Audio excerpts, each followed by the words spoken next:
Ainsi est-elle qualifiée ce rivage qui nous amène là vers le nord, comme vous avez pu le contempler avant de se reconcentrer vers ce carré d'honneur, tout à côté de la gare de Saint-Gilles-Croix-de-Vie.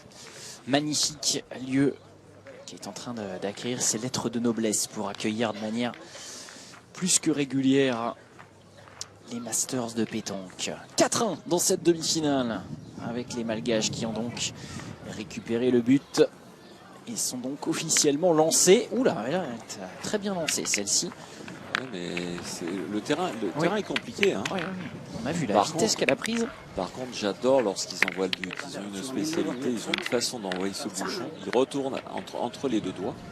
Et le bouchon fait une rotation, mais au lieu intérieur. Et le bouchon, ils l'envoient pratiquement où ils veulent. Moi, j'ai essayé de le faire. J'ai perdu 258 bouchons déjà. Et perdu. Ils sont partis n'importe où, dans les tribunes, partout. Bravo. Super. Feltin joue toutes ses boules, bravo, c'est bien.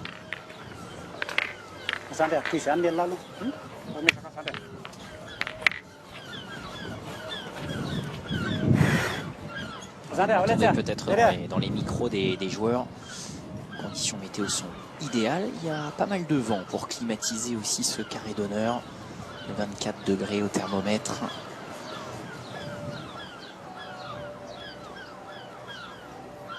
Ah, léger contre. Ouais.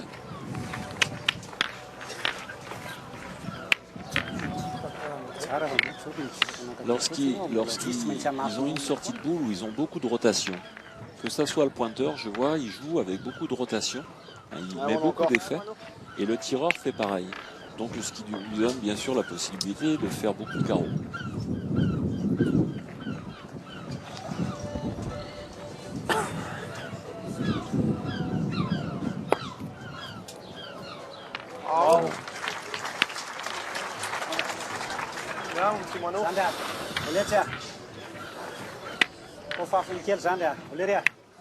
Je l'ai toujours dit que Petit Moineau deviendra grand. Je ne suis pas trompé, hein.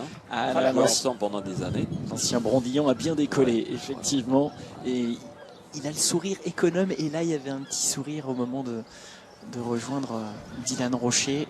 Ça va bien pour lui en ce début de demi-finale.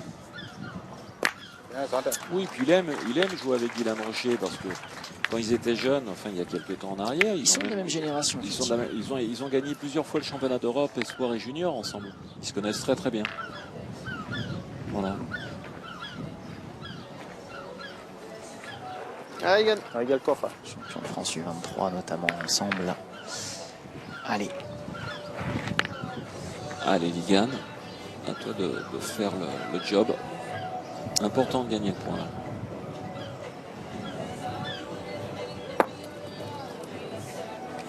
Parfait. Bravo.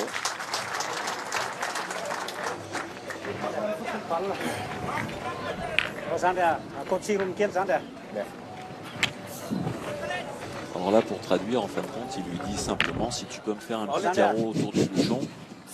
C'est voilà, c'est la traduction, c'est ce qu'il a voulu dire. Hein. On est bien d'accord.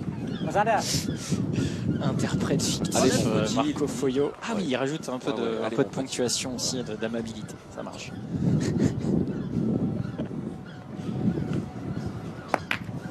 Voilà. Ça, c'était pas prévu dans le contrat. Ouais, et j'ai l'impression, il y en a même une. Alors, là où on est placé, c'est difficile, mais je crois qu'il a même sorti une des deux leurs. Hein. Oui, je pense, oui. Derrière, qui est passé derrière.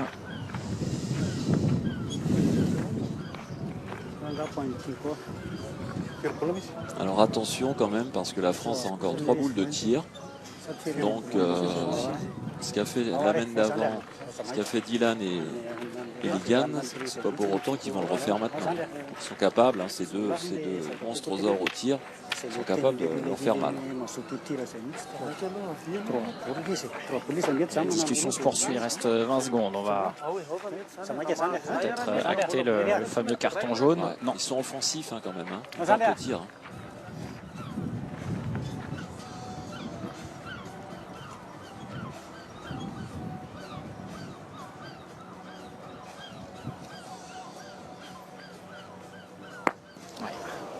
Là, on peut le dire, c'est ballot.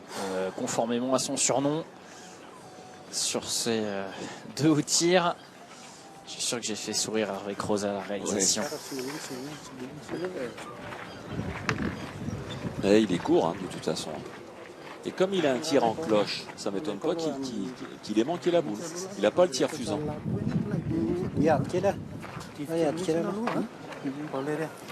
Christophe Sario, que vous avez bien connu aussi, oui, qui on ramasse. ensemble, Bah oui, sûr, je sais, bon, c'est pour ça. Ouais.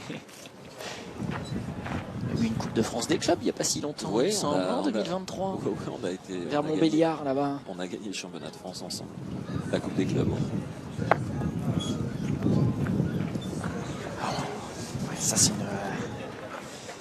une mène à oublier. Et elle peut chiffrer fort, là.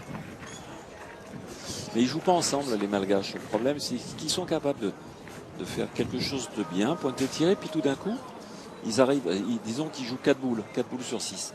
Et contre l'équipe de France, il faut le mettre par là. Ça peut être compliqué.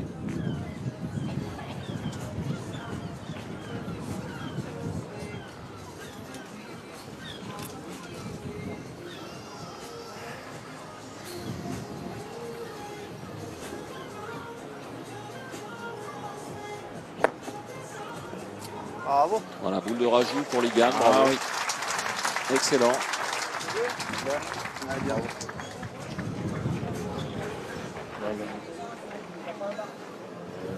C'est le premier paletot en équipe de France, il les assume. Vous vous rappelez de vos premières sélections, Marco? Équipe de France, ouais. Oh, C'était juste après l'après-guerre, mais mais c'était non mais attendez, c'était juste un petit peu avant 2000 hein, quand même. Quoique non, ma dernière sélection, je rigole, mais c'était 2000 à Faro. Au Portugal. Ah, parce que c'était au Portugal, vous aviez dit oui. Ouais, elle est faite, cette boule de rajout. Il y en a encore une autre, il me semble. Hein, oui, bien sûr, pour Dylan. Non, à vos premières, ça en impose. Enfin, ça met une forme de responsabilité. Mon premier championnat du monde, ça remonte, c'était en Italie. J'avais terminé 3e, mais j'y avais été en tant que champion de France, puisque j'étais champion de France en 1988 avec René Lapietra, à qui j'ai une petite pensée puisque René est décédé depuis une bonne année.